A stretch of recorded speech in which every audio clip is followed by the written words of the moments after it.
তওবা শব্দের অর্থ হলো ফিরে আসা। কিভাবে আমরা ফিরে আসবো? কোনো অন্যায় হওয়ার পরে লজ্জিত হয়ে আল্লাহর কাছে ক্ষমা চেয়ে ওই কাজটা আর করবো না, ওই পথ থেকে সরে যাব, এটা হলো তওবা। এটা হলো সাধারণ অর্থে তওবা। তওবার জন্য অনেকগুলো শর্ত আছে।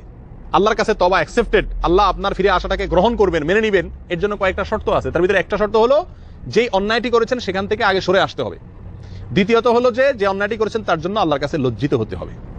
তৃতীয়ত হলো ওই অন্যায় আজ জীবনে করবেন না, সেজন্য মনে মনে সিরিয়াস ভাবে সত্যিকার অর্থে আপনি প্রতিজ্ঞা করতে হবে। এই তিনটা জিনিস যখন পাওয়া যাবে কমপক্ষে, তখন তওবা কবুল হবে। আর যদি তওবাটা বান্দার হক সংশ্লিষ্ট কোনো অন্যায় থেকে তওবা হয়, যেমন কারোর টাকা মেরে খেয়েছেন, সেখান থেকে আপনি তওবা করেন, তাহলে সেখানে আবার এই তিনটা শর্তের সাথে আরেকটি শর্ত যুক্ত হবে। সেটা হলো যার হক মেরে খেয়েছেন তার হক তাকে ফিরিয়ে দিয়ে তারপর আল্লাহর কাছে মাফ চাইতে হবে। তার হক ঠিকই পকেটে রেখে দিলেন আর মনে মনে তওবা করলেন যে আল্লাহ আর কখনো করবো না, এক দানে এমন টাকা মারছি আর লাগবে না, তাহলে এটা কি তওবা হবে? এটা তওবা হবে না, বা এই তওবা আল্লাহ গ্রহণ করবেন না।